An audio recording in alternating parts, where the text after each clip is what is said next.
Welcome to Hedgehog Watchdog. I'm your host, Devin Saxon, joined always by Greg Baldwin. We're the meme team behind Libertarian Party of South Dakota and South Dakotans Against Prohibition. Our guest today is probably the best guest we've ever had, Larry Sharpe. So pleased to have you on.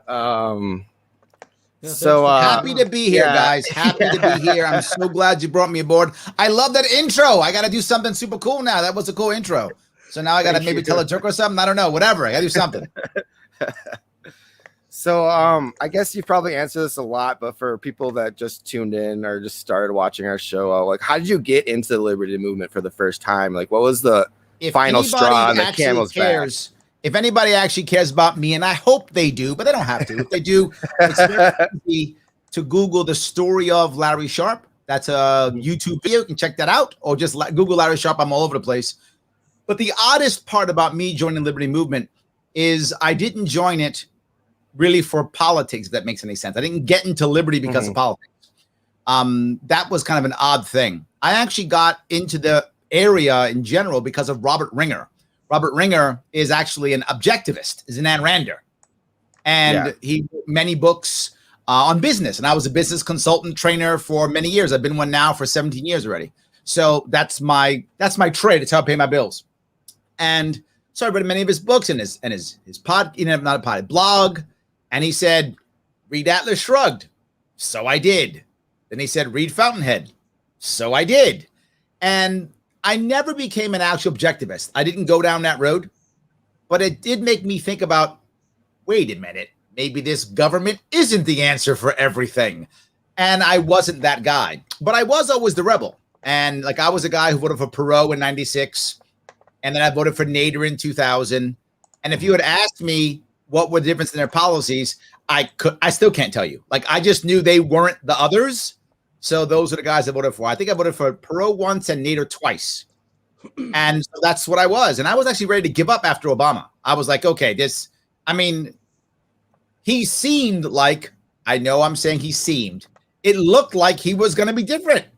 And he was the same, no different. So I was actually ready to give up. And then I heard Gary Johnson speak in 2012. And I was like, oh, you guys, you librarians, what do you guys do? Oh, libertarians, oh, they were librarians. It's fine. Yeah, okay, good. And before you know it, I joined the party by the time 2013 to 2012 came. Local level, then state level, then national. Then in 2014, I was literally supporting our gubernatorial candidate, who was Michael McDermott, who recently passed away. I was supporting him in 2014, driving around New York State, trying to help him out. And then 2016, I decided, you know what? I like Gary Johnson so much, I want to be his VP. So I tried to be his VP, and I lost by 31 votes. Not that I'm counting. All right, Greg, I didn't ask you, did I? You're counting on me. I didn't say anything. 31 votes, but I lost by 31 votes to Bill Weld in 2016. And then I decided it was time to run again in 2018. So I ran for governor in 2018, and now I'm stuck with you guys. Damn it. Stuck with you forever. So, yes, that's how I got involved. I love it. You're great. You kind of came onto the scene for me, yeah, for sure. 2016, I was sitting at home watching on C-SPAN. That was my first libertarian convention I ever watched, and I had no idea who you were, but I heard you speak, and you were great. Man, what could have been? I mean, in hindsight, it's 2020, but yes. You know. Funny part is that was my first debate. Yeah. So yes, it's like whatever. I'm going in. Let's do this.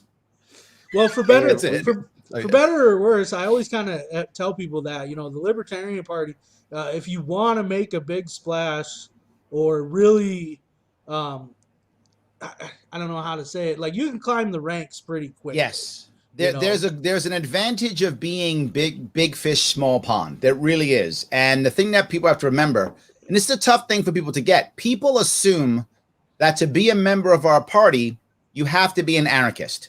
It's not required. You can be. Anarchists are in our party. And by the way, a crucial part of our party and our North Star. We need to keep them in the party so that we're pointing in the right direction. But they aren't the only part of our party. There's people who anywhere from minarchists to mad Republicans and mad Democrats all the way to anarchists and everything in between. So people think you have to be an anarchist to be part of our party. No, you don't. You just have to say to yourself, is there any real reason why I would want to increase government power over Americans?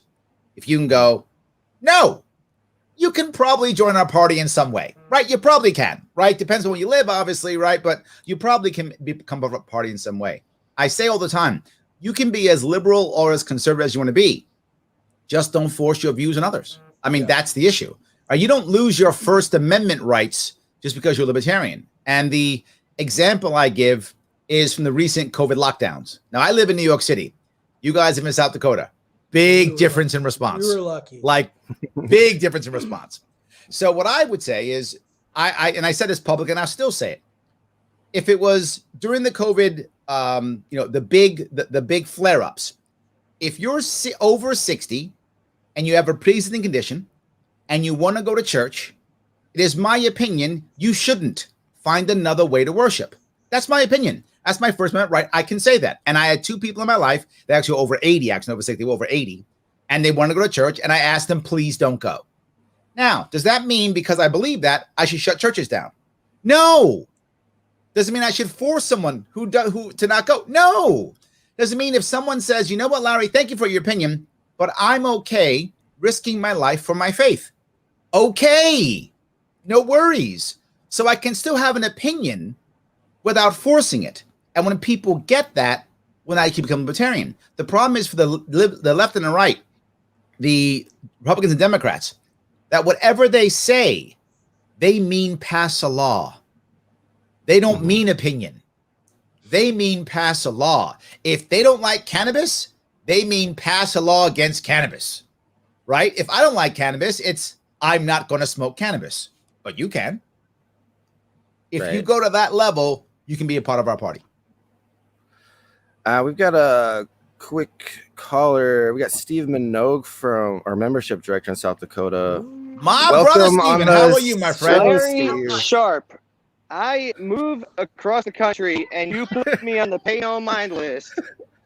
I swear to God, Larry, I called you twice. I texted you. Of course, your mailbox is full. Of course.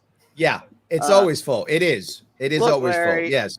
I told these guys in South Dakota when I came here, I know Larry Sharpe, and I could get him to help us out at Freedom Fest. And making me look like a fool, Larry.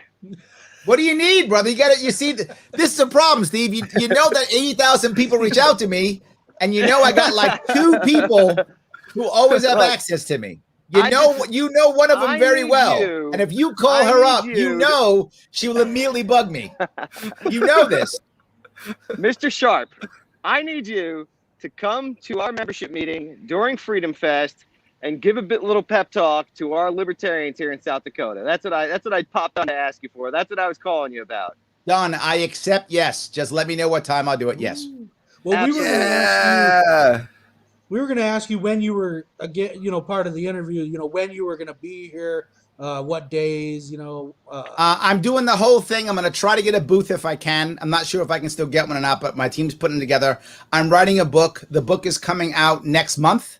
The book is on happiness, and I'm going to start pushing that book at Freedom Fest to hope that people will want to read it and enjoy it. So it's semi-autobiographical, and it's about how people can be happy, which in my view, the libertarian movement has always been about happiness. It's not about freedom. It's not about liberty. It's about the pursuit of happiness. Yeah. But to get happiness, you got to have freedom and liberty. Yeah, well, Larry, I'm gonna look. I got to jump off because I do have family here from New York. But I wanted to come on and bust your chops a little bit. You win. Yes, to put me on the pay no mind list.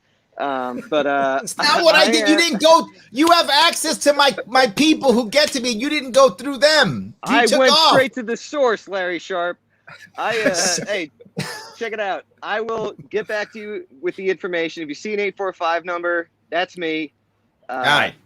Make sure you answer the phone next time, and we will go over everything. But I'm super excited to see you again when you come out here. I'll see you soon, brother. All right. Love you. Miss you, Larry. Thanks Talk to you for coming soon. on, Steve. Bye. Yeah, Steve was critical in my campaign for governor in 2018 here. Really moved a lot, did a lot, got a lot of stuff done. Anything from signatures to setting up events. He was critical. You guys are lucky to have him, and I'm mad he left. Yeah. Yeah, we got to put up a good candidate against Kristi Noem. What kind of advice would you give to like our gubernatorial candidate if they're watching this, thinking about running against Kristi Noem? Well, there's a couple of things to consider. It's a tough run for you because your governor is relatively popular, right? So that's always tougher, right? Mm-hmm. So that's a more difficult piece. What I would say is you're going to have to do two things. For those who like her, you're going to have policies that go further than her, right? So you don't want to say she was wrong. You want to say she didn't go far enough. So whatever policies that she has that people like, you got to say we should have gone further, whatever that is, right? And whatever policies that people don't like, those, of course, hopefully you have better libertarian answers. I cannot stress the most important thing if you're going to run against someone like her. If you actually get any traction and people pay attention to you at all, you cannot just speak libertarian rhetoric. It doesn't work outside of our circles. You have to be able to have 1 or 2 or 3 policy notes that someone will care. And the policy has to be radical enough for someone to notice, but familiar enough for them to grasp. So the example that I bring up in New York, which was one of my better ones. I wasn't that great at this. I was practicing at this too. This is not an easy thing to do. Easy for me to say, but it's not easy to do. And one of them was regulate cannabis like onions, right? Regulate is something people can understand. And New Yorkers, we're hard left. We love regulation. That's like our thing. So we love regulation. So when you say regulate, they go, oh, okay, I can deal with this. Like onions. Well, that's a little bit radical, but there's regulation in it, so it's familiar. So New Yorkers actually grasp that concept, right? So now, obviously, in New York at the time, cannabis wasn't legal at all. So to regulate like onions was a massive step for us, but it was acceptable to the people in New York State. And now that the governor is beginning to, recently we are now starting to legalize recreational cannabis in New York State, but it's going to be a massive, overhaul with big corporate cronies winning. Now, my policy of going too far, as I mentioned with yours, right? I'm going further. I'm saying, no, like onions. And then people notice me. So even if I have a similar policy, my policy goes further. So I would tell your gubernatorial candidate to create some policies like that. And second, I would look around South Dakota and see if there's any small town, and I have many small towns there, but if there's any small town where she has not been to in at least the last 2 years. If that's true, go there. Because that local town will pay attention to you. This goes back to what you were talking about, Greg, big fish, small pond. That local small pond will pay attention because she doesn't go there. So start in those places to meet in those small towns, knowing that you're only going to have 5 or 10 people show up if you're lucky. And that's fine, maybe only 3 or 4. So I guess you're having lunch with 4 people. My first campaign stop when I ran my campaign, I had 1 person who showed up. I just sat down and had lunch with him. That was my first campaign stop in 2017 when I first started running. Outside of New York City, my first stop, I sat with 1 guy and we had lunch. And that was it. So that was my campaign stop. I had lunch in the diner. What kind of things did you talk about with your number 1 fan? He was actually very much concerned, believe it or not, about monetary policy. Okay. That was one of his biggest things, was the gold standard and the Fed. Mm-hmm. That was his thing. He was very much about it. And I said, all right, we'll talk about that. So we talked about that. And fine, I was okay with it. But my point being, that's advice that I would give to your candidate. Do that. The second thing is, if you don't already have a team, you're in trouble. You got to find a team fast. And remember, when you're running for anything in the Libertarian Party, it doesn't have to be local. The talent pool that we have in the LP is generally small, right? We don't have enough bodies to do all the things that we need to get done. And so we tend to overlap and do multiple things, but there's probably going to be a state or an area where there isn't much going on. If there isn't much going on, yank them from that state. You can use a policy director from Illinois, or you could use a social media director, from Colorado. Who cares? Grab them. You obviously want people on the ground locally for your events and such, clearly. But there are many things a campaign needs that the person does not have to be there. Go outside. If you can make some impact, there's people who will assist you. Go outside and do that. If you can't build a team, why are you running for governor? Why are you doing it? Got to build a team. Got to. So you mentioned that you're coming out with a new book on happiness, how to unlock windows of opportunity. How long have you been working on this? And do you have any like specific insights your book is addressing? Tons of them. Are you kidding me? Oh yes. This is, I've got to give a lot of credit to my team and my co-author, Ed Hoffer. He really was able to push me into a spot to get me to actually do this. I've been talking about a book 5 years. I've been talking trash about a book. Is this your first book then? It is. So I've been talking about a book for about 5 years, and I just haven't done it. I've always had some stupid excuse or done something else or whatever the case may be. And Ed was like, no, Larry, let's do this. And he actually began writing the book without me. And that was the best thing, because I was like, well, wait, no, we got it. Okay. So, and then all of a sudden now it started working. He was very proactive in this, so I got to give him tons of credit for it. So the book basically talks about 3 things. To be happy, anyone to be happy, you've got to feel loved, feel respected, and have purpose. If those 3 things are true, you are happy. But the problem is, it's fleeting. We will lose love, lose respect, lose purpose throughout our life. Of course we will. And we'll have to pursue it again. But there's power in the pursuing. Just pursuing happiness puts you in a better place wherever you are.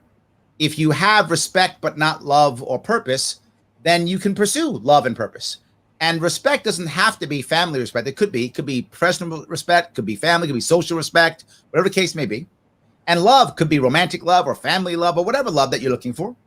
And then purpose can be anything either. It can be romantic, it can be, family purpose, can be professional purpose. And I cover the 4 arenas: family, personal, social, professional.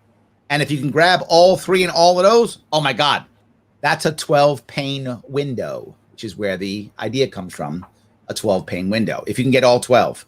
The reality is almost no one can get all 12 at one time. And if you do, it becomes fleeting. You will lose it here or there. That's why the pursuit of happiness is what's in our divorce papers from the UK. Not happiness, the pursuit of happiness. And there's value in the pursuit. If you don't have those 3 and you're not in any position to pursue it, you will become hopeless. You will eventually become helpless, and you become self-destructive. And that's what humans do. And I don't like when we're self-destructive. I like us to set up an environment to where we're not self-destructive. And in the book, I talk a lot about my own personal issues, the problems that I felt, the way I collapsed and fell down. And I'm very raw. And I let people know that I have been in very crappy positions in my life, and I try to get out of them. And I hope that it will help you guys get out of them. So are the books going to be available to purchase at Freedom Fest, or is it still in the printing process? Oh, no, I hope they'll be available. If not, I got a big problem. So no, Yeah. I got a big problem. The book should be completely ready to go by my birthday, July 12th. July 12th. My birthday is July 12th. Freedom Fest is July, 21st or something? 21st to 24th. All right, yeah. So the goal is to get my book out on my birthday. I don't know if I will, but that's the goal.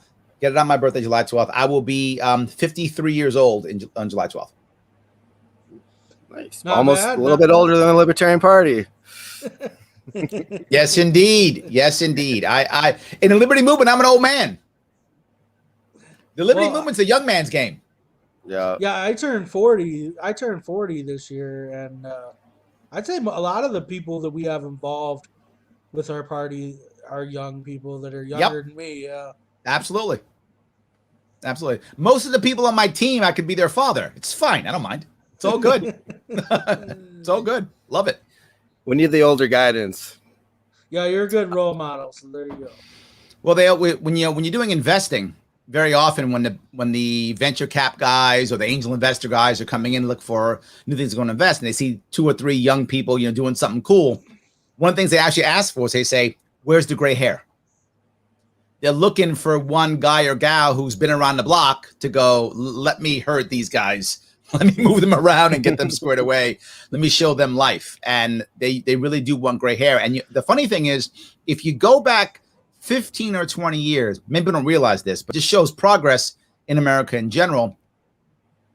They were looking for a man in a suit who had gray hair.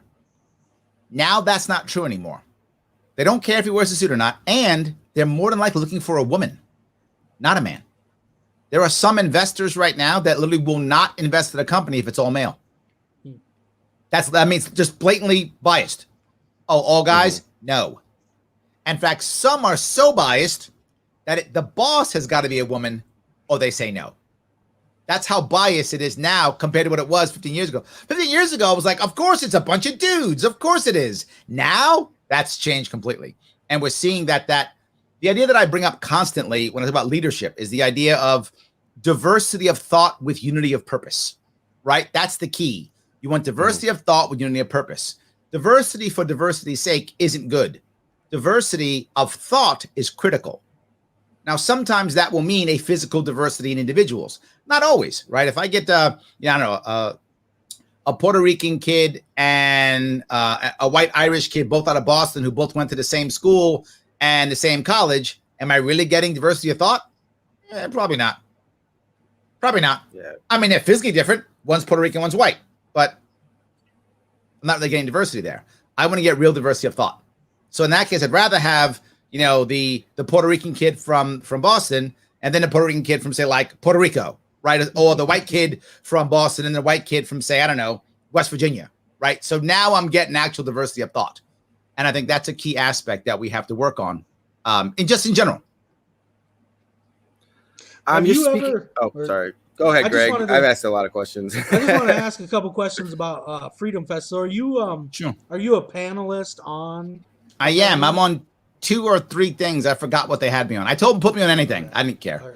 I didn't. If I'm there, I just want to be on stuff. Whatever that is, I'll just be on stuff. I don't mind.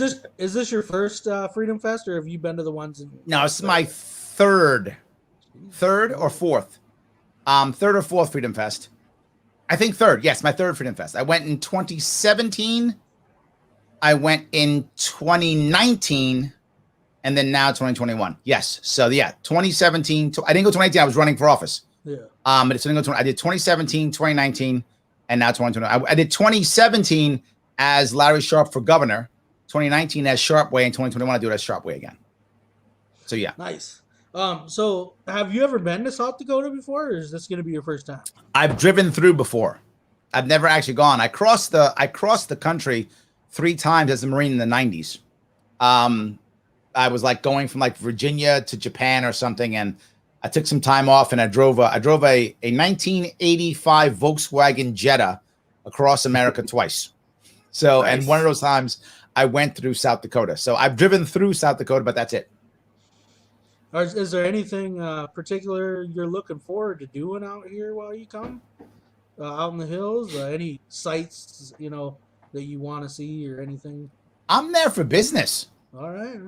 I'm not actually there to I'm telling you the truth. I'm there to shake hands, kiss babies, meet people. If they go someplace, I guess I'm going there. But if they don't go someplace, I'm going where the people are. And hopefully my team will be good enough to set up some meetings for me to meet some different people. That's what I'm hoping for. What are some topics you'll be speaking about? One of them is the age thing. What was it? There's some panel like, are boomers or zoomers worse for liberty movement or something like that? Something like that. And I'm speaking on that panel, and then one more on communication, I think, or something like that. I often speak about what I call cross-cultural communication. And cross-cultural communication can go like, Japanese to American, right? Eastern Asia to North American, or it can go like Middle Eastern to European, or it can go male to female, or it can go Gen X to boomer or boomer to zoomer, right? It can go any place in between. The language, the communication styles do change. And if you deal with a lot of people who are younger, you'll see what I mean by that. There are definitely changes in communication. And it doesn't mean that if you were to meet somebody, say, I don't know, from Germany, and the person has a German accent and speaks with a broken English and has some different customs, you wouldn't be mad at them. You might say, oh, can you maybe speak clearer or something like that or whatever, or you might help them, but you wouldn't be angry because you'd be like, oh, well, he's German. So of course he doesn't speak my language perfectly. Of course, he doesn't understand my cultures. You would be a bit more lenient. We don't do that intergenerationally, and we should. We should take someone who's a zoomer speaking to a boomer and realize it's a different language. And we shouldn't be angry at them, but we are. We should instead say, oh, you're a zoomer. You don't get my boomer language. Let me change how that works. And I should be more open. And the example I give a funny example. The word literally. If you're a boomer or a Gen Xer, literally means literally. If you're a Zoomer or maybe millennial, it means figuratively. It's the same word. Yes, you hear true. Zoomers go, yes. That's true. Yes. That's I bring literally this up all the true, time. Larry Sharpe. Exactly. You hear people go, Zoomers are this, and I literally died. Okay, you didn't literally die. Clearly, that's not true. But again, a Zoomer or millennial understands that to mean figuratively. When a boomer goes, what? You did what? So anyway, there are cross cultural communication issues. So I'll talk about that, I'm sure, or something. I'm always off the cuff, guys. I mean, that's what I do. I did my entire campaign, a year and a half. I didn't use one note. I did 3 debates with no notes. I did 30 stops at least every month with no notes, and I recorded it all on Facebook. I'm doing this with no notes, just live. It's fine. I do everything that way, and I think the reason why I do this twofold. One, the more I do it, the better I'm at it. Right? If I just do it more, you get better at it. You practice. But there's something else, particularly the youngins. And me, youngin means under 30. That's how I define youngin. If you're a youngin, you prefer it raw. You prefer it live. You trust it better live. Lots of people who are not don't always in it, but the young people, they trust it better live. They like it live with all the warts. It's more believable for them. And I think they're our future. We do our show live. There we go. I do all my shows live. Yeah, absolutely. So I think they like it raw. And the last piece, the reason why I do it live is I think it actually shows people that people now believe me more because I'm not scripted. So they're more apt to go, yeah, he meant that. Yeah, he meant that. Versus he's just saying stuff to pander. They don't believe that as much. You helped candidates prepare for their speeches last election. What were some of the most common things you saw candidates doing that they should work on when giving a political speech? Oh, they're terrible. They speak only to libertarians. That's the issue. Once you're the candidate, stop talking to libertarians. And what I mean by that, I don't mean stop talking to them, meaning don't communicate with them. Stop speaking libertarianese. Stop thinking your audience is now only libertarians. You've won the nomination. Libertarians get you. They trust you enough. They've said you can be our rep. Good. Now start talking to Democrats, Republicans, independents, non-voters, whoever you're trying to come across. Your language should be towards them. And I bring this up often. I spend a lot of time talking to the left. Now, because of my campaign, I spoke mostly to the right because most Republicans talk to me. Democrats hardly ever did. Now more Democrats talk to me, so I spend a lot of time talking to the left. But I'll give you an example. If you're talking about welfare, right, that kind of the welfare, if you're talking to the left, you don't want to say the word welfare. They don't like it. It makes them angry. They don't hear you. Instead, what do you use? Public assistance. You're talking to the right. You can use welfare. You're talking to libertarians. You can say it disparagingly, welfare. You can do that, and we don't mind, right? Yes. But you can't do that to the left. They will not hear you. So when I say stop talking to them, I mean stop assuming they're your audience. You've got that. Talk to the other audiences out there to draw people in. The Libertarian Party and the Libertarian movement, in my view, and lots of people disagree with me on this, I see them as two totally separate things. The movement is the broader, bigger piece. And the number one piece in the movement is the activist. Without the activist, the movement doesn't exist. That's what keeps the movement going. There are many reasons why the movement goes. The movement can survive without the party. But it is much stronger with the party. But it doesn't require the party. If the party went away tomorrow, the movement still exists. The party is a separate issue. The party is all about candidates, not about activists. Now, activists matter, of course, because many of our candidates come from the movement and they were activists, right? So there's a funnel. But the number one piece in the party is the actual candidates. They're the people who are out there doing things, right? Now, the party cannot survive without the movement. If the movement dies, party dies. So the party's separate. But when I'm talking about the party, that's all about candidates. If we get good candidates that can communicate ideas to others, and when I say ideas, I mean solutions to others, that's the key. Activists, in their perfect world, now obviously people are people and nobody's perfect, but in the perfect world, what the activist does in the movement is it lets people in the country, in the world, but in this case, the country or the state, understand or care about an issue, right? Most people, and I tell a story often, most people don't know about the Fed at all. They have no idea the Fed's even a problem. It's just clueless. I do a lot of teaching, not as much now with the COVID lockdowns, but in the past, a lot of teaching. And one of the places I would teach was state agents, New York City agencies. So I would teach at an agency, and in this specific case, there's about 20, 25 people in my class. Youngest is maybe 30, oldest is maybe 60, more males than females, but a mix, all credentialed, all educated, all professionals. So if you imagine that's who I'm talking to, right? Mm-hmm. During the break, I never talk about politics unless it's during the break and they ask me. Otherwise, I just do my class. I teach leadership, teaching leadership. Middle of break, one of the guys says, and this is maybe 5 years ago, maybe, guy says, "Oh, I'm so glad we got the Fed. Really saved us during the crash," and looks at me. Seriously, what he says. Looks at me like, "Right, Larry? You're a political guy. You agree, right?" And I looked up, and all I said was, "You know that the Fed is not part of the government, right? It's basically a private bank, cartel. That's all it really is." And all of them in the room look at me. No.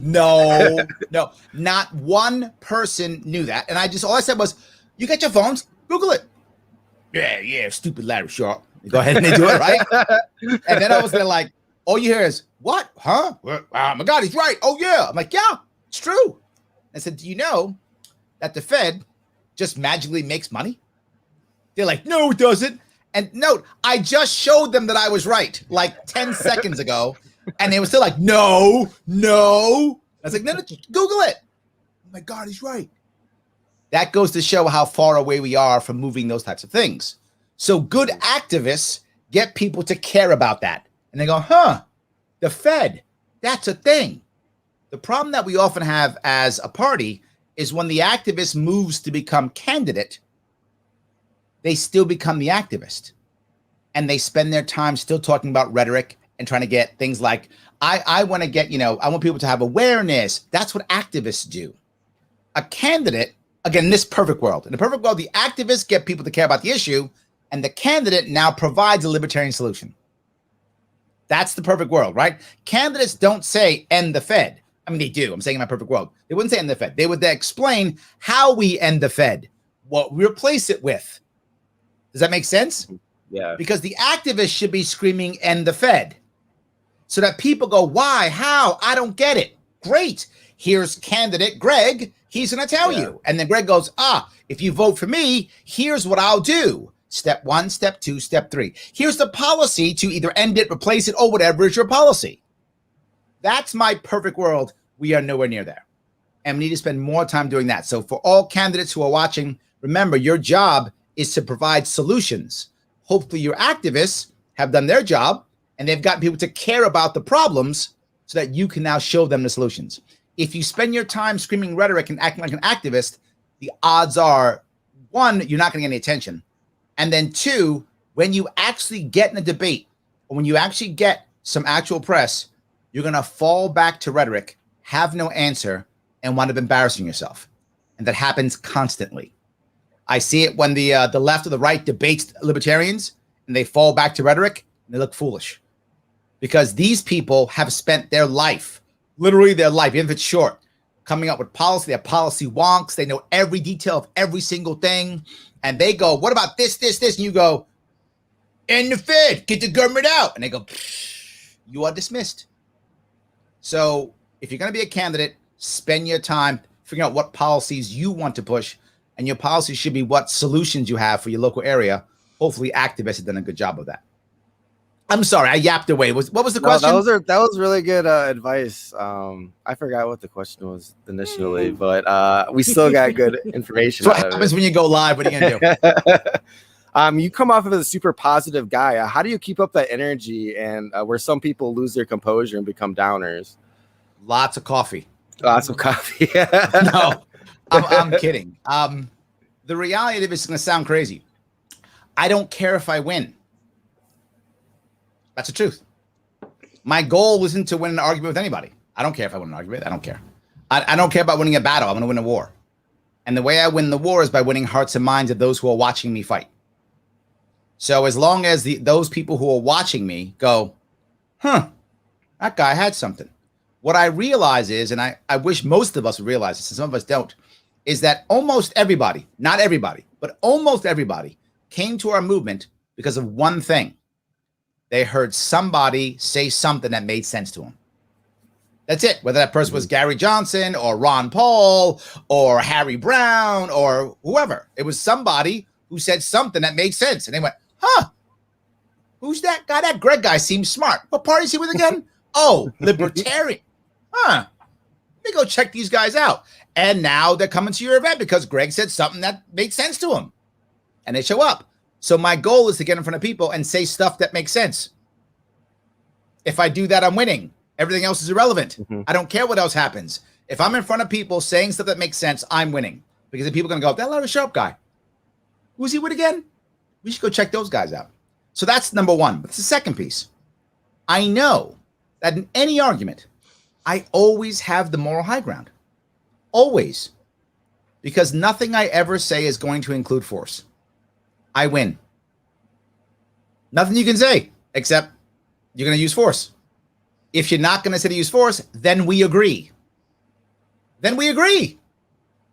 So if there's anything that's not that I don't agree with, it's because you want to use force, which means I have the moral high ground by default. I know that. It. That's why I'm confident. You can't beat me in an argument. We either agree or you want to beat somebody over the head with a stick or shoot them or put them in a cage. The best part of being a libertarian. You always have the moral high ground. Absolutely. Do you have any plans to run for vice president or governor again, or maybe something higher? Higher than vice president, only one thing higher than that. People ask me all the time. The odds of me running for president in 2024 are extremely slim. I don't think I'm doing it at all. 2024 to me has to be someone who can do what I've been trying to ask the party to do for 8 years.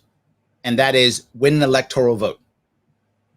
The only reason why I even threw my hat in the ring for 5 minutes last year was because Judge Jim Gray was the only person who said they actually wanted me as their VP. No one else except for, Vermin Supreme did. Vermin Supreme and Judge Jim Gray actually said they wanted me as their VP. And Judge Jim Gray said, I agree with you, Larry. We should go and try to fight for at least one electoral vote. The 50-state strategy is a terrible strategy, doesn't work. He agreed with me. I think it doesn't work at all. Many people disagree with me. I know people disagree with what I'm saying. I'm just telling you my opinion anyway. Take it for whatever you want. The 50-state strategy does not work. It is a terrible idea. I proved it in New York. I spent all my time doing what I just told you earlier, going to small towns first, growing in small towns, then getting statewide media. I got tons of statewide media. Why? Because I started out in small towns where people actually cared. We should do the same thing. If somebody wants that in 2024, I'm in. Would I take a VP slot? 100% yes. I would not take I probably wouldn't take the presidency slot because I want someone who is popular. Sadly, popularity matters. This is a popularity contest.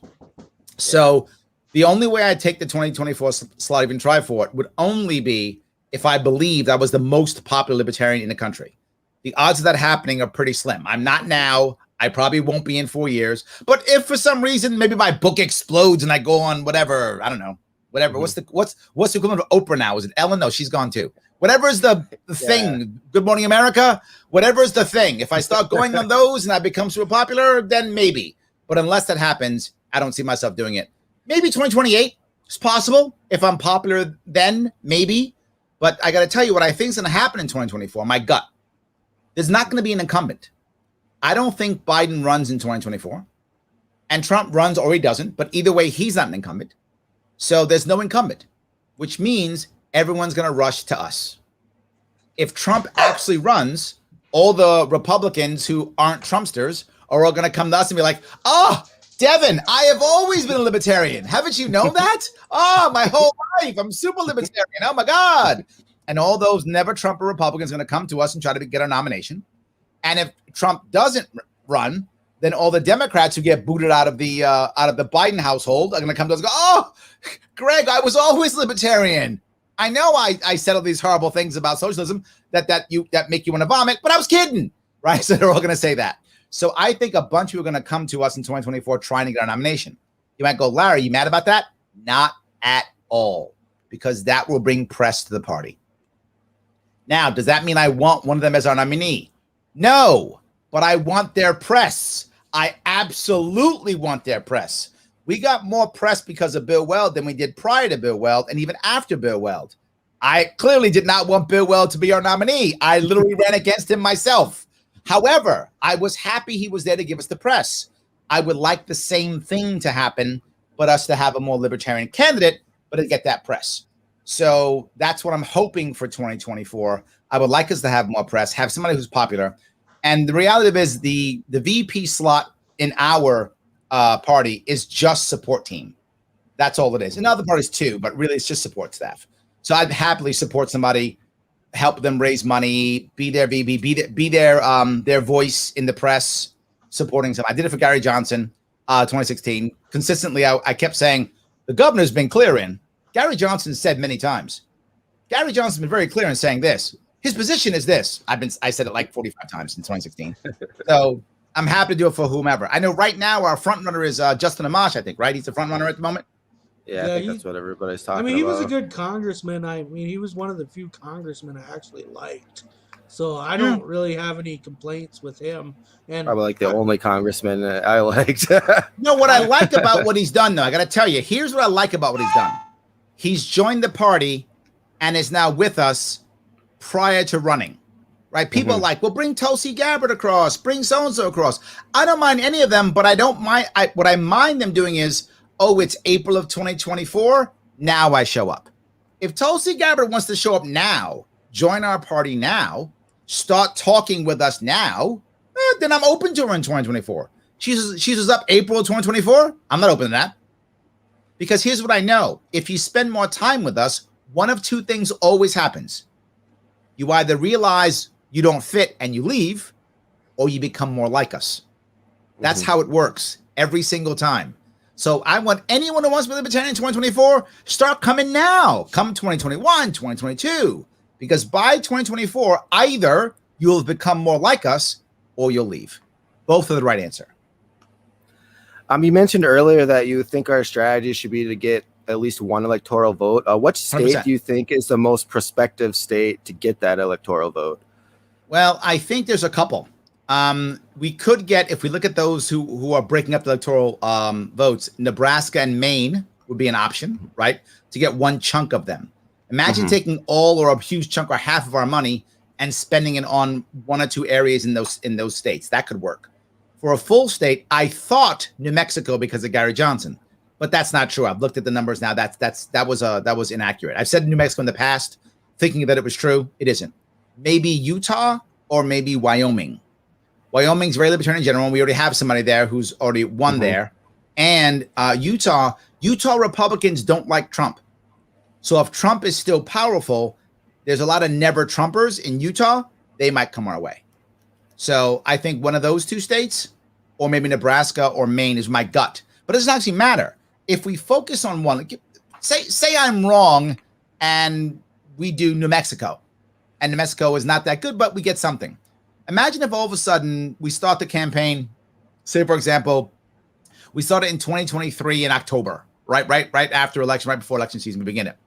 So now we start putting all of our money for the next 3 or 4 months into, say, New Mexico. What if we start polling at 20-25% in New Mexico? No place else, but just New Mexico. That becomes national news. That's the point. That becomes national news.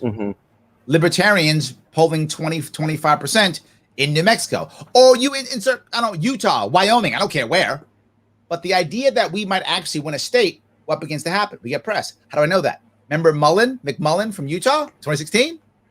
They thought he might win Utah. He gets Bill Maher. He gets Scarborough. He got mainstream national media just from that. It's what I said to do in 2016, and they ignored me. It's what I said in 2020, and they ignored me.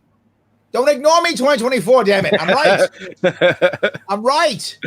McMullen did it in 2016. He followed my advice. 2020, no one did it. 2024, we can. And if that happens, now we get national news. Once we get national news, now expand the campaign nationally. Because now we have national news and now national money comes in. That is the right way of doing it. I did it in New York State. And you might go, well, Larry, you lost New York State. I did. That's true. I lost the election. And then but I'd become so popular that I actually covered the state again the year after. And we got 103 Libertarian victories in New York State in 2019. Yeah. So in 2017, we had 0 Libertarians. In 2019, we had 103. That's success. If we can do it with the presidency, run a good campaign that makes us popular and known, and then that presidential team now covers the state, and we get 103 victories across the country. Yeah, that'd be great. Win-win. The Libertarian Party in New York, correct me if I'm wrong, but didn't they expand like ×4 during your governor race, or is that They did what? I'm sorry? I don't know. Did they go ×4 in registrations in New York during your governor's race? Oh no, they just literally just took away what I won. They didn't care. Literally, that they just took it away. There's no Libertarians in New York State now because they took away the party. The party doesn't exist. Oh, okay. So Damn, that sucks. That's New York. They don't care.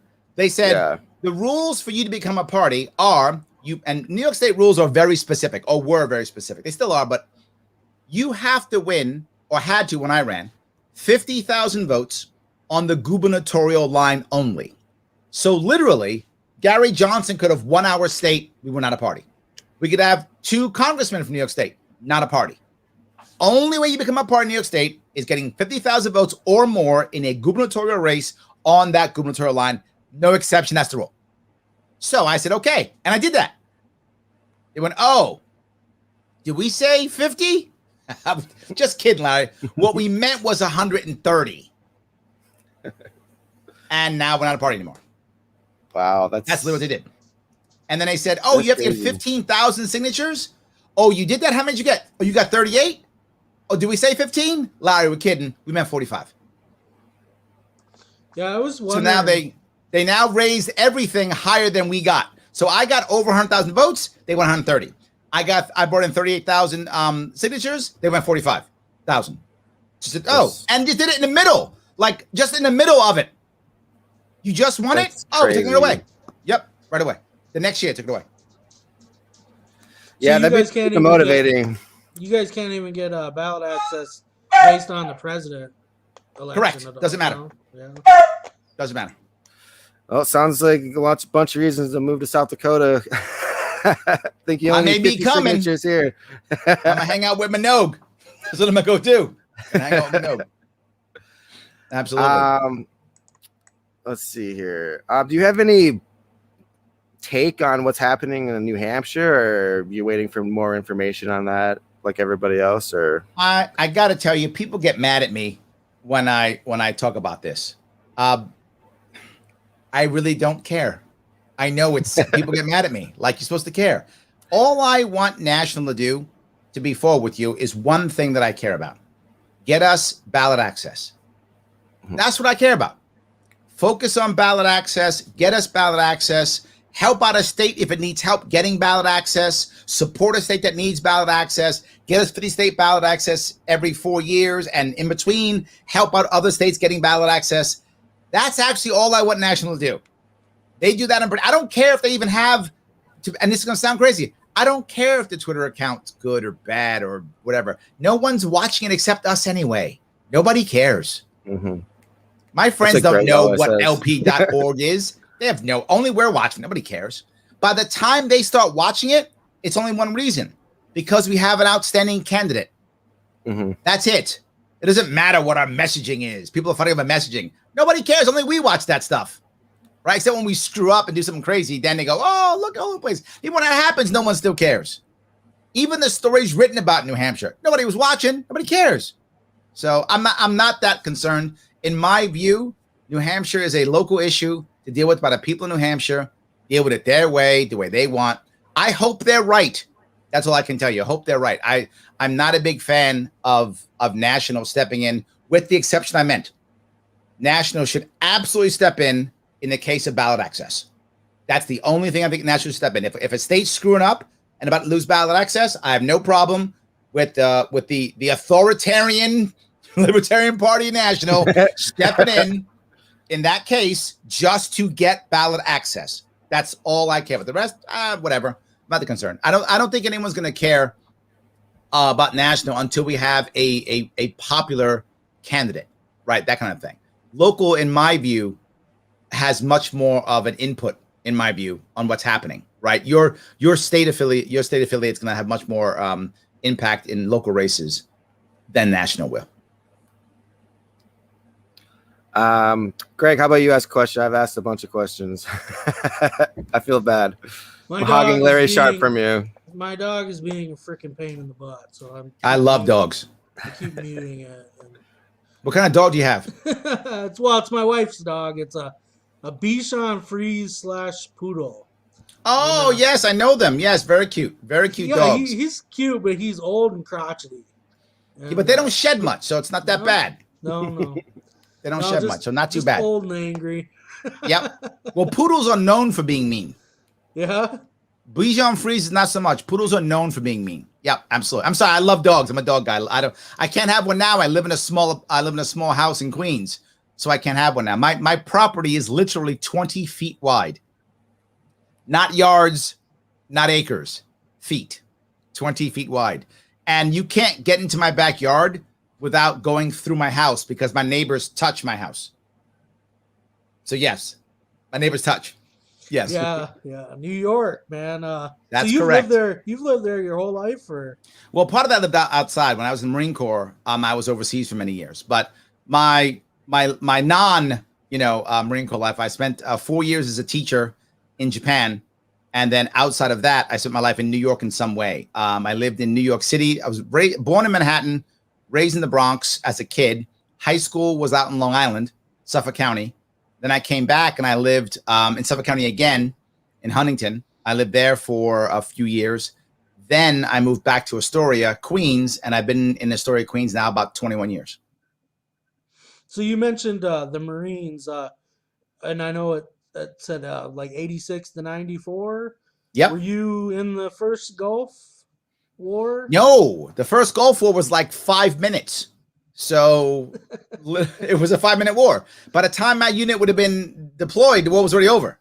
So no, the war was over too fast. So no, I never deployed. I spent the Gulf War training reservists to go fight in the Gulf War. I know it sounds crazy, but most people don't realize this. We weren't really prepared for the Gulf War, for a movement that large.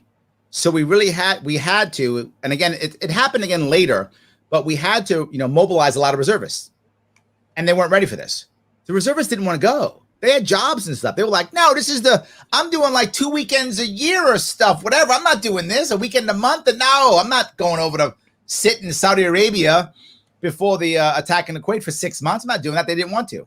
So I was at schools in Virginia at the time. I was a platoon sergeant there of the Marine Detachment. And literally I call up my monitor because we're very close to DC. So that's what the monitor is. The monitor is someone, for those of you watching don't know, the monitor is someone who decides where everybody goes, right? They decide who goes to who gets the right orders, and they coordinate that stuff. So my gunnery sergeant happened to know the monitor. So he had me call him, and I'm like, send me to Saudi. I don't care. Send me. I was a motivated sergeant, young, ready to go. Cue Saddam. I was ready to go, right? And he's like, wow, you are really motivated. I'm like, I am ready to go. He goes, you know what? I'm going to keep you there in schools, and you're going to train the reservists because they don't want to go. I was like, what? He's like, yes, you are super motivated. You can keep the reservists satisfied. So I trained reservists during that time to send them to Saudi. That was my job. And the funny part about that is I was on an army base. And so we had an armory. So I literally had to get practice rifles to train my Marine detachment because I had no rifles, right? They weren't going to give me actual rifles because there was no way to assign them. So I got practice rifles instead. They didn't want to give them to me. So I had to fight to get practice rifles. I had to fight to get space on the parade ground to do drills. I mean, but they were like, Sergeant Sharpe would do it. It's true, I did. So we What actually, base was that? Fort Belvoir, which is out in North Virginia. So, and the funny part about that place is there's no armory for us. So my unit actually got attention by stealing the Army guidon. There was an Army flag that one of the units had. So I sent my Marines out. I probably shouldn't. I hope the statute of limitations is over. I sent my troops out to take it, and they stole it. And then we hid it They actually searched our barracks. They flipped our barracks up, searched our barracks, the whole thing. We didn't say a word, kept my mouth shut.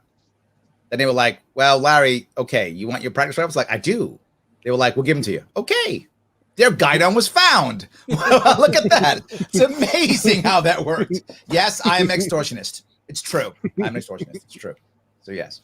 I know, speaking of like reservists, there's been a push, even in state legislatures across the country, to make it harder for like our National Guards to be deployed overseas, you know, make it go through a little bit more of a check and a balance, you know, 20, 30 years ago, or well, I guess 30 years ago, maybe that's when they really started pushing the reservists to go overseas. But, before that, there was a time that, the National Guard didn't really go, serve overseas. And now it's just so commonplace, Even today, I hear about Guard troops coming home from deployment. And they're actually the worst, right? And what I mean by the worst is they take it the worst when they come back.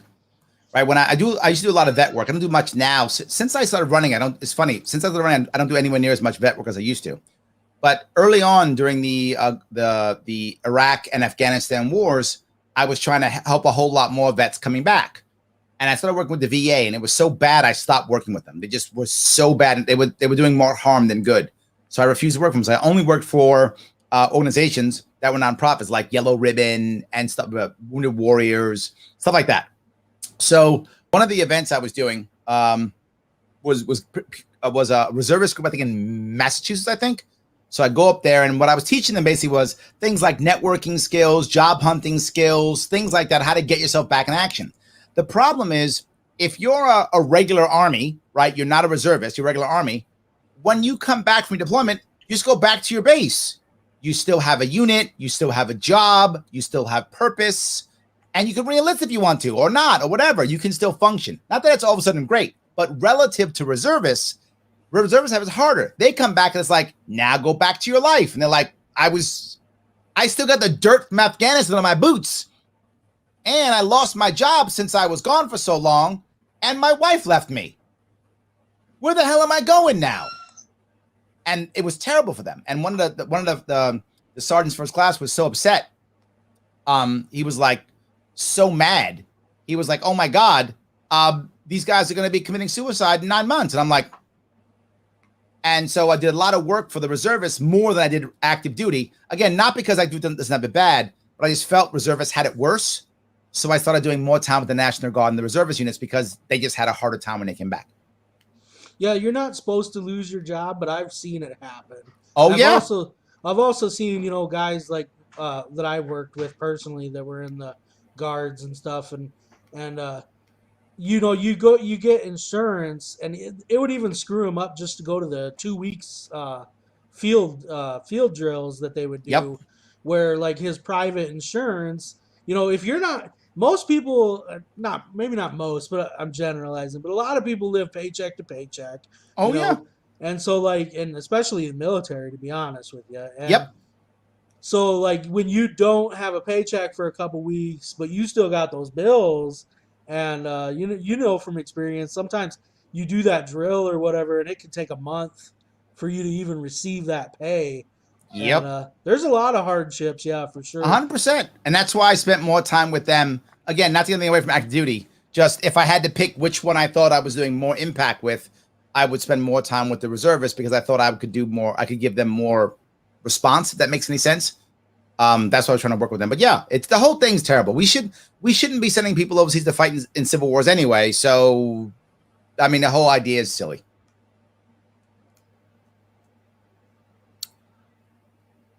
Do you have any more questions, Greg? Because I'm out of questions. All right, I did good then. Did I win?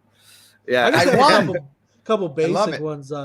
Like if you could change one thing about New York, just one law, real quick, what would you change? One law?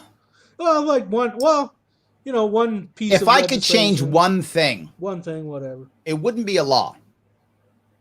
It would actually be something that's a bit more overarching.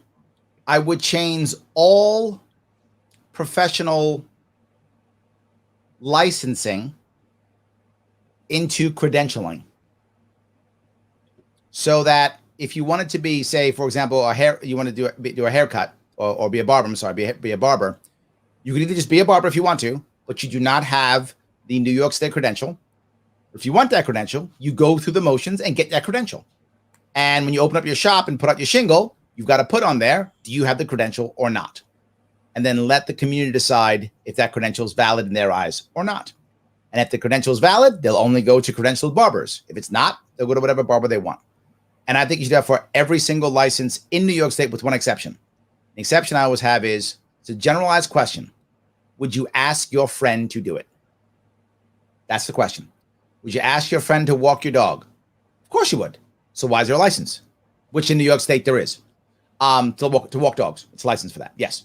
Would you ask your friend to cut your hair? Sure. License in New York State. Right? Would you ask your friend to take out your gallbladder? Probably not. Get a license for that. Fine. Okay. License for that. Fine. Fine. All right. I'll deal with that. So that's my general rule. If I could change that, what would happen is it would begin to spur entrepreneurism in New York State, which means even cannabis would be a voluntary license, not required. Even cryptocurrency, voluntary license, not required. If I don't trust Greg, I mean, Greg is kind of shady. So if I don't trust him, maybe I wouldn't have had the license, right? But if I trust him, I just do it. Up to me. The consumer and the community decides what is right and wrong. And the huge spur in entrepreneurship, I think it helps save the state more than anything else I could do.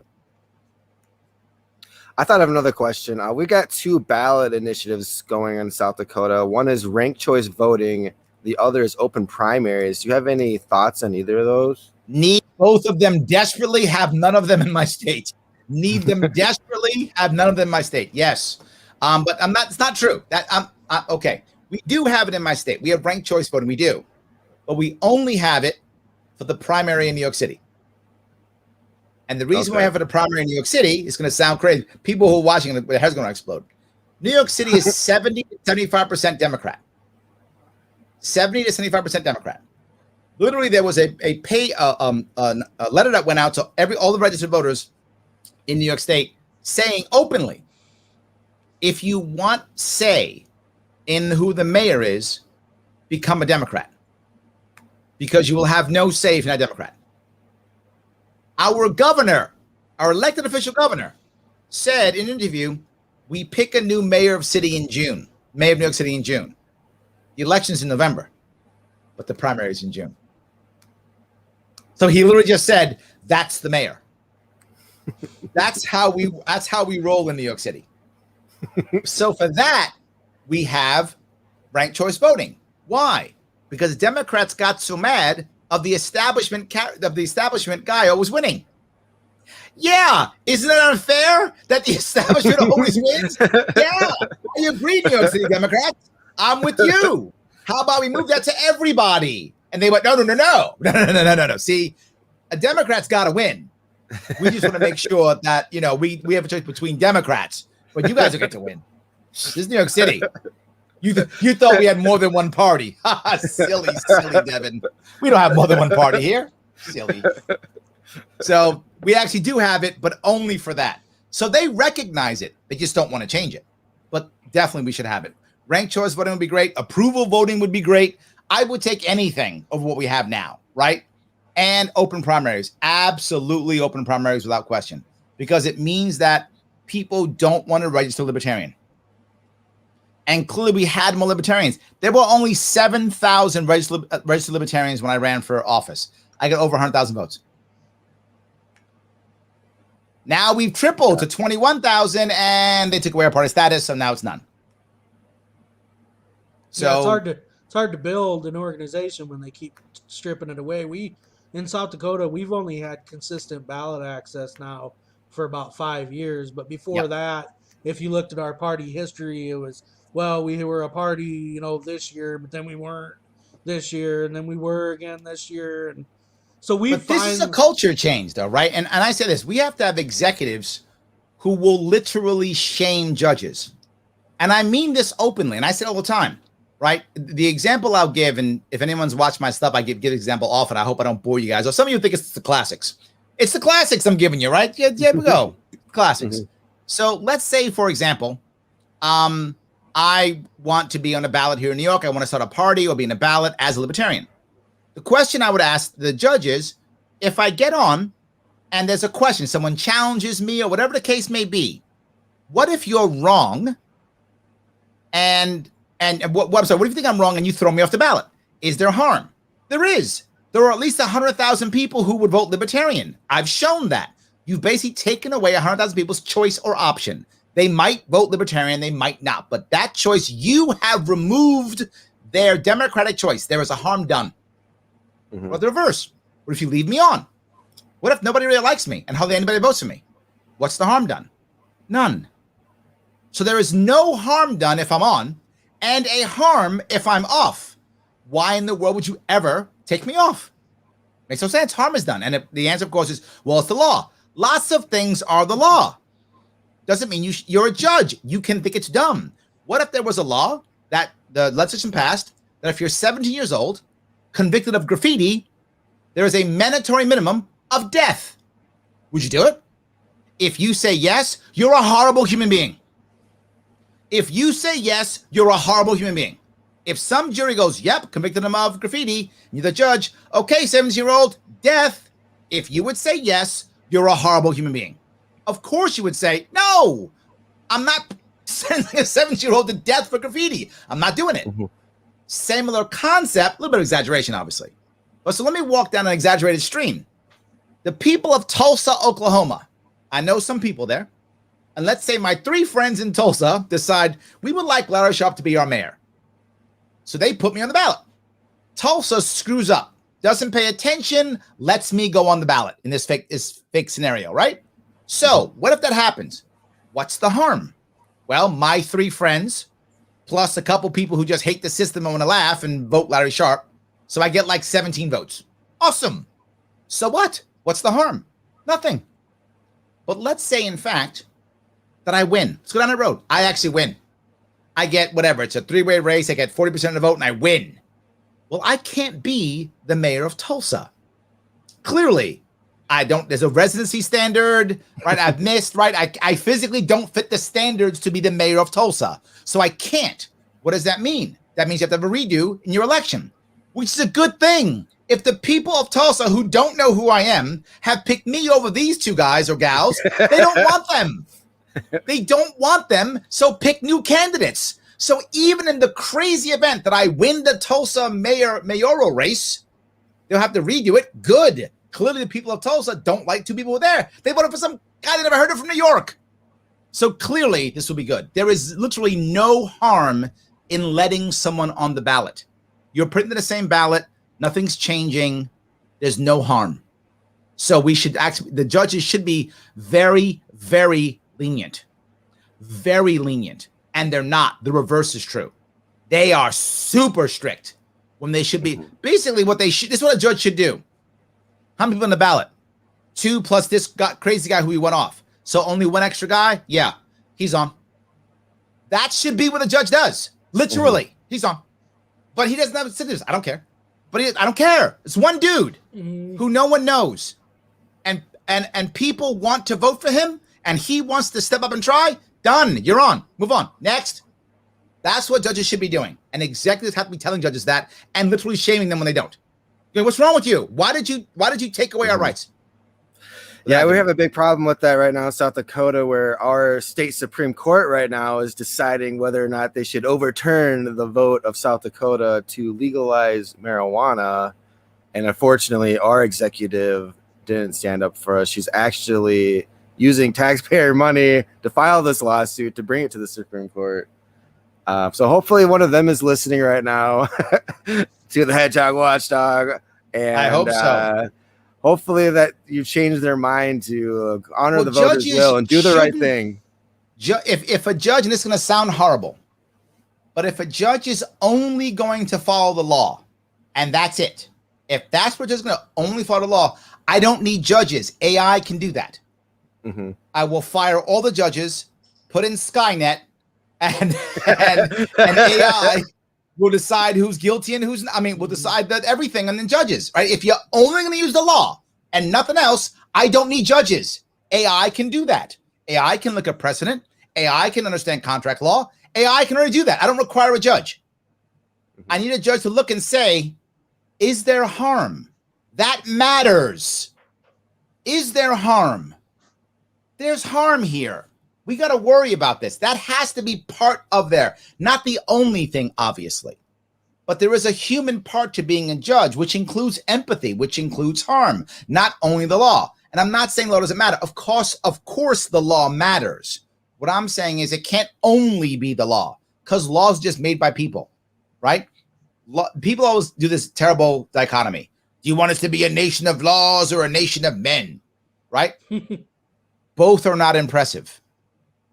Nations of men, men die. Laws change. I'm not impressed. Not just that. You know what was a nation of laws? Imperial Japan. Not impressed. Not impressed. Weimar Germany. Not impressed. Nation of laws. Not impressed. What I'd like is a nation of principles. Because men die, laws change, principles are eternal. So why don't we have a nation of principles? Not a bad idea. I like it. That's a good campaign slogan. I'm going to ask go ahead, Greg. Well, no, I was going to ask one of your questions anyways. No, I was just going to bring up next week, and we were going to do a show. This has been in the news a lot lately. The UFOs, the government's been releasing footage. We're going to do a show next week, talk to people in South Dakota, see if anyone's experienced anything.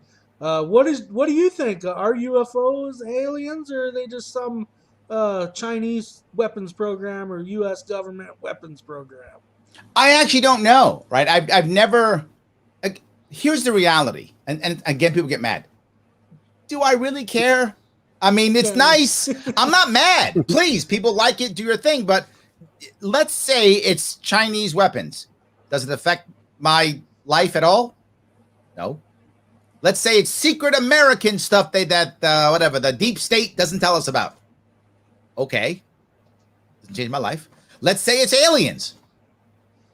Okay. If that's aliens, then they can do what they want, can't they? They can show up when they want to show up, go away when they want to go away. They don't care what I think. So I know it sounds a little crazy, but I'm practical when it comes to this. We're going to find out what it is in a couple of weeks or months or years, whatever it is. We'll figure it out. And either it's whatever, Chinese, Russians, us, deep state, or aliens, or whatever it is. And we'll deal with it then. Until then, I'll let people lots of people love this stuff. Lots of people are on this already. They don't need me to jump on board. They're already doing it all over the place. They'll figure it out, and when they figure it out, they're gonna tell me. They're gonna say, "Hey, Larry, it was whatever, the Russians, it was aliens, it was us, and we got deep state operatives or whatever." I don't know. Or it was it's all a hoax, and it's I don't know, whatever it is. I'm not that concerned.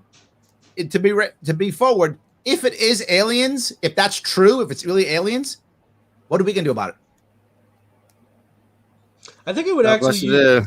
I mean, I hate to sound like a cliche, but I think it would actually unify the globe, to be honest with you. If there was some outside threat to... Why is it a threat? world, it's not a threat. Well, sound like Ronald Reagan now, Greg. I'm just saying if it was. Okay, let me be very clear about this. Just so you guys know, this is how science works. There are actually aliens. Actual alien, if that's true, and it might be. If there's actual aliens, I'm not saying there is or isn't, and they came to our globe, that means they somehow traveled a minimum of 4 light years. Minimum of 4 light years. Probably a whole lot more than that, but minimum.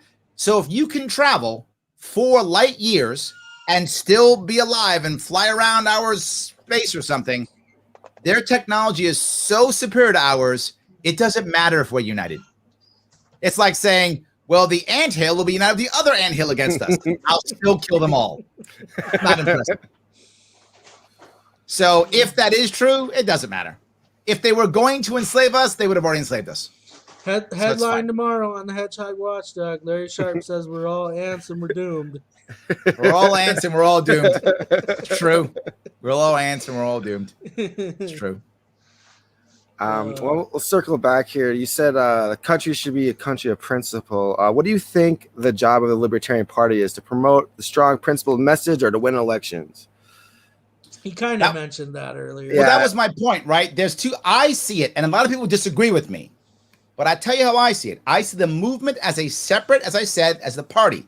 The movement has to have messaging. That's what moves people. The party is judged by votes and ballot access. The party is judged by ballot access and votes. That's how the party is judged. The movement's judged by many more things, by many more metrics, by many more ideas and concepts. I think the party has to be judged by ballot access and by votes. So whatever gets us ballot access and votes is what the party should be doing.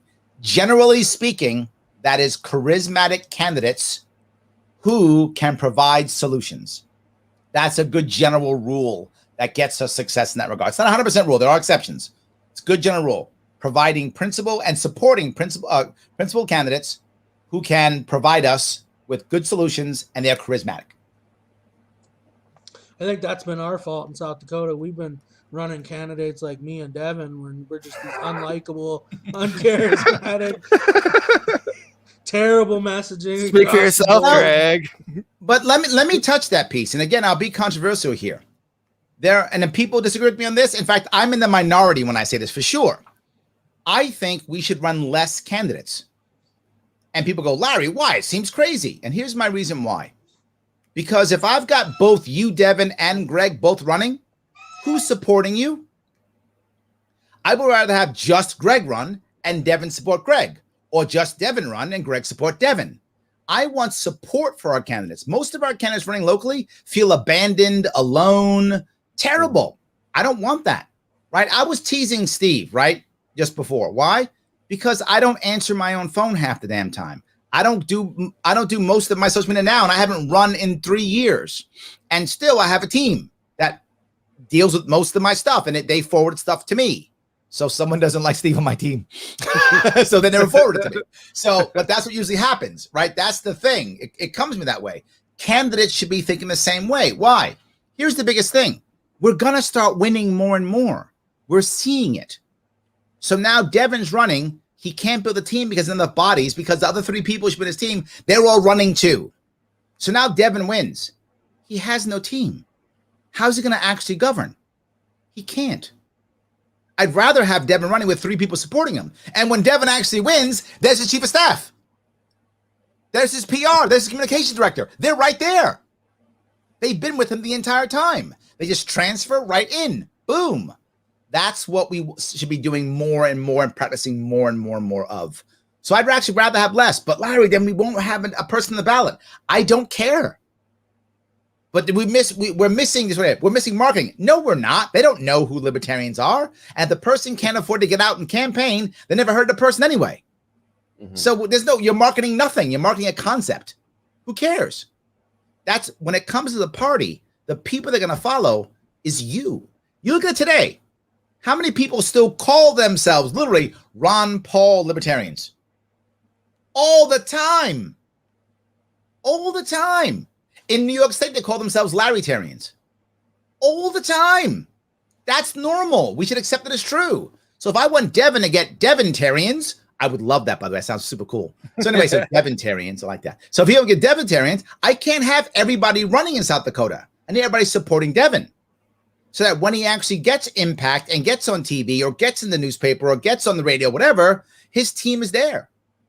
And when they call him, it's not him picking up the phone. They're calling to an office that someone picks up.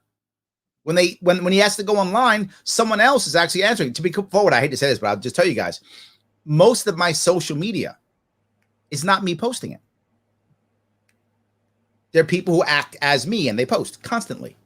I often get on when I can. And also the good thing is, when something big happens, people bug me and go, Larry, go on and do stuff. So then I go on and I do stuff. But often I don't. I have to do stuff like this, and I still have a family. I still have a job, right? I've got to pay my bills. And when you're running for office, the same thing happens. Right, Greg, you run for office, you don't just stop everything you're doing, do you?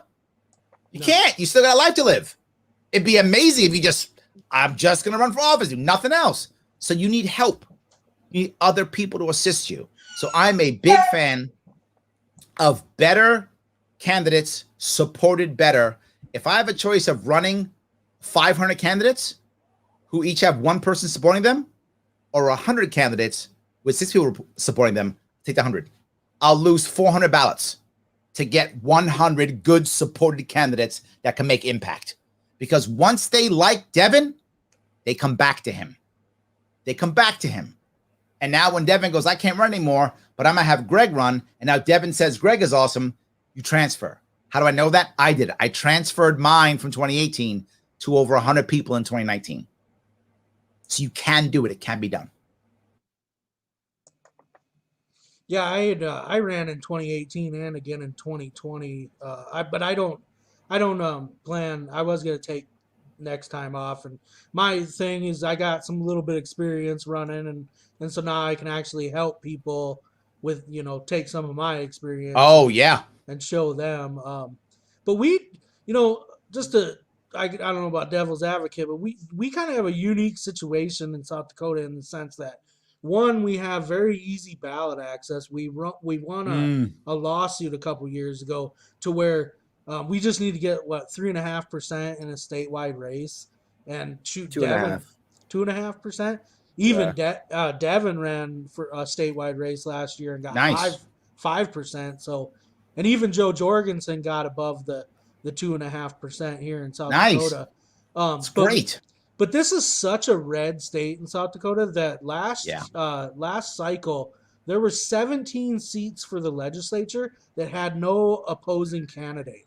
Wow. And so one thing I really kind of like to do is, even if they aren't maybe the most connected or well-funded or the greatest campaign, because mine certainly wasn't, and I don't, I'm not going to pretend it was, but we do have the opportunity. It's like those seats, 17 seats, where the voters don't have a choice on the ballot. It's literally the incumbent. Or one thing they say here, and part of the reason people are pushing the ranked choice voting, especially the Democrats. Same thing as in New York City. It's like you won the primary in South Dakota as a Republican. You already won the election.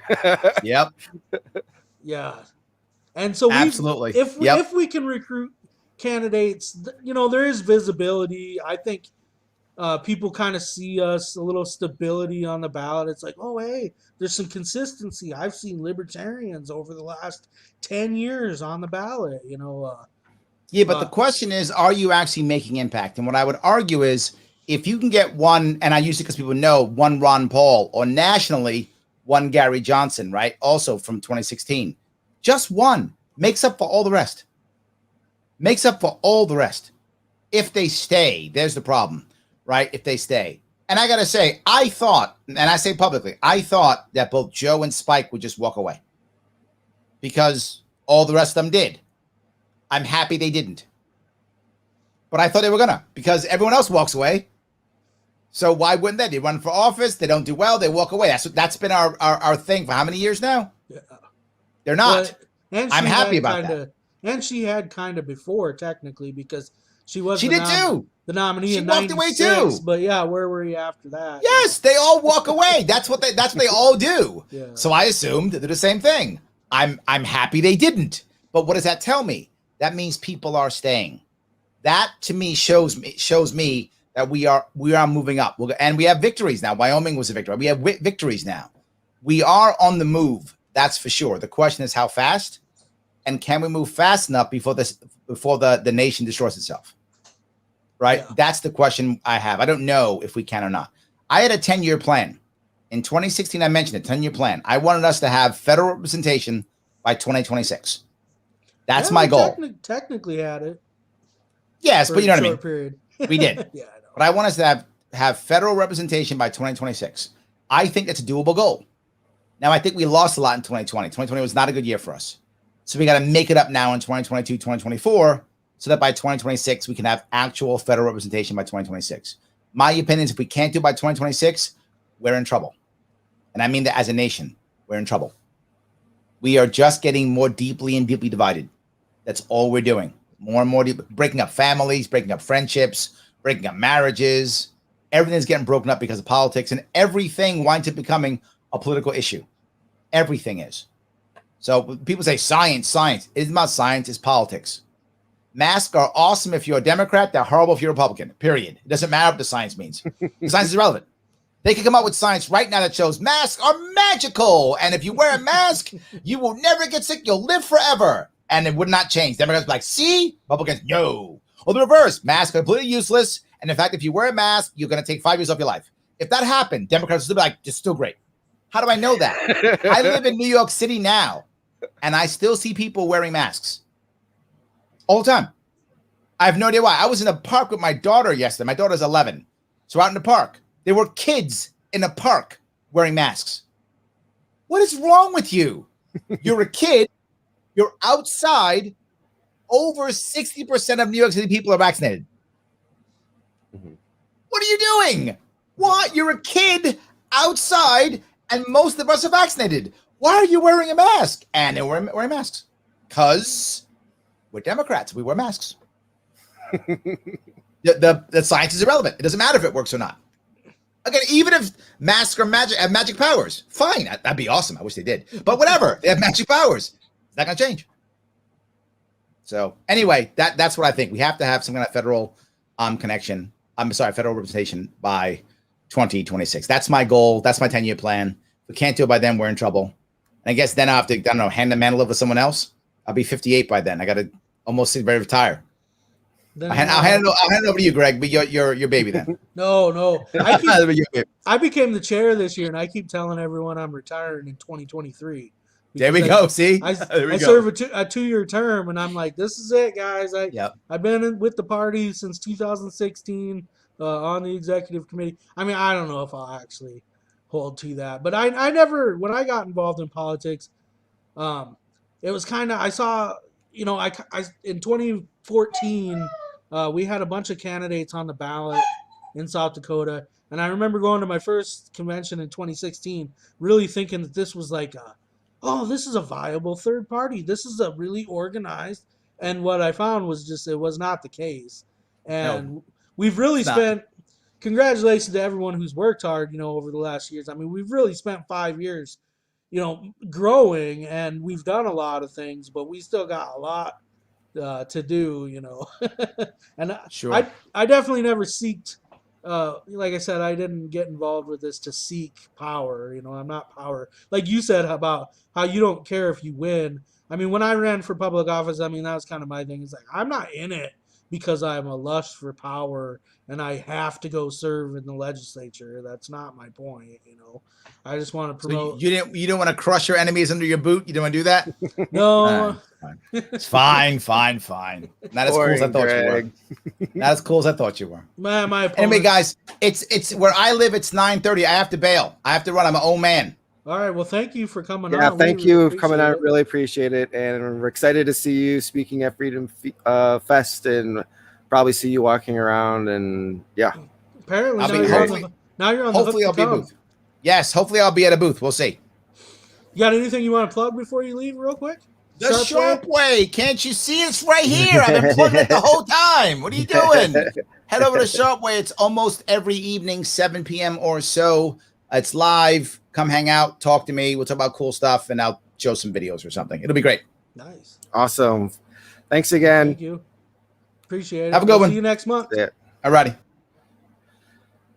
All right. So, Larry's exhausting. I'm tired now. He's got energy for days. Let's get our coupon code up here, or let's see, where is that? Freedom Fest. Larry Sharpe's going to be there, July 21st to 24th. You can get $100 off your ticket with the code FF21 LPSD, and you can get your tickets at freedomfest.com. Lots of good speakers there. I got Dr. Jorgensen, Dave Smith, Justin Amash, Tom Woods, JP Spears, David Rubin, Ian Hears, Ali, John Mackey, Larry Elder, Larry Sharpe, of course, Mary Ruert, Maj Tour. Yeah, so come there. Libertarian Party South Dakota is going to be there. We're going to have our own event after, like an after party or something. Hedgehog Watchdog is going to be there. This Saturday in Sioux Falls. So get your ticket. if you want to come out, we're playing frisbee golf. We're doing some Oh yeah, frisbee golf on Saturday. we're gonna celebrate Juneteenth out at Tut Hill Park. I think we're gonna give away a shirt, the Libertarian Party South Dakota T-shirt to the winner, whoever gets the best score. We got some comments here. We'll go through these real quick for our Spotify audience. Since we're now on Spotify, Ooh. we better read these comments out loud so they can get in on this. Fish Baldwin says, "Anarchists are our North Star." Brilliant. I like that. I appreciate that comment. I like that. Is that a quote from somebody, or did you just come up with that now? No, That's that pretty was good. what Larry said at the beginning of the show. Nice. A quote from Larry Sharpe. Of course it was. Sean McDaniel says, "Come camp with us." I think that was for Larry Sharpe. Chris German says, "Good interview, Devin." Yep, that was all me. Greg sucks, as always. Just kidding. Yeah. I'm really proud of you for busting out the UFO question. I wouldn't have ever asked that. Larry's get a perspective on all it. business though. Yeah. But yeah, What do you think that UFO, or maybe we should save it? We'll save it for our next episode. Next week, we're gonna have, I don't know, hopefully they all come on. I've been reaching out to a bunch of people. I've gotten like at least 4 yeses and 2 maybes on witnesses of UFOs in South Dakota. And I don't know if you've been following any of the drama in the Libertarian Party of New Hampshire, but we also are gonna have, we'll start the show off with him. He's going to give us the lowdown on exactly what's been going on. He was actually the secretary of the Libertarian Party of New Hampshire when all this drama went down. But then after that, we're going to bust out, let's see, we'll probably do that interview from like 7 to like 7:45, and then we'll bust in and get the UFO witnesses on. And some of them have actually been previous guests of the show, so you just have to tune in and see which guests those people are. And I don't have any final thoughts. Join us. Yeah, it's gonna be like, I'm imagining it being like a coast to coast style show where we get callers in, but I want it to be as close to Midwest or specifically South Dakota as possible. I don't want just random. So it's like basically not a coast to coast. It's more of a Rapid City to Sioux Falls. The river Coast. river to river. Yeah, river to river. I don't know. Mountains to the plains, however you want to put it. But yeah, make sure we're gonna have a really good show next week too. So make sure you tune in, and thanks for watching. Make sure you like us on Facebook, subscribe on YouTube. It really encourages us to get better content out there for you guys. We're gonna have some new t-shirts up on hedgehogwatchdog.com.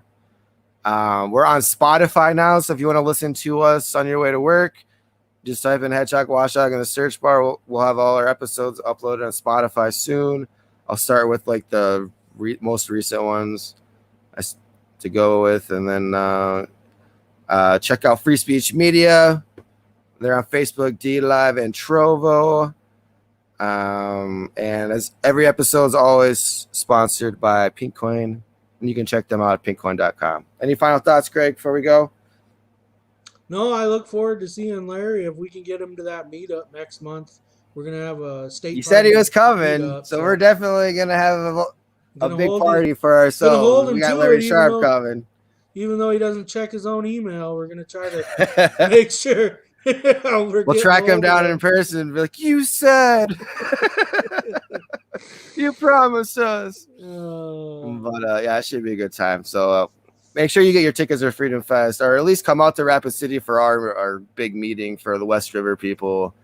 It's gonna be a great time. And yeah, we'll see you next Sunday at 7 p.m. Central Standard Time.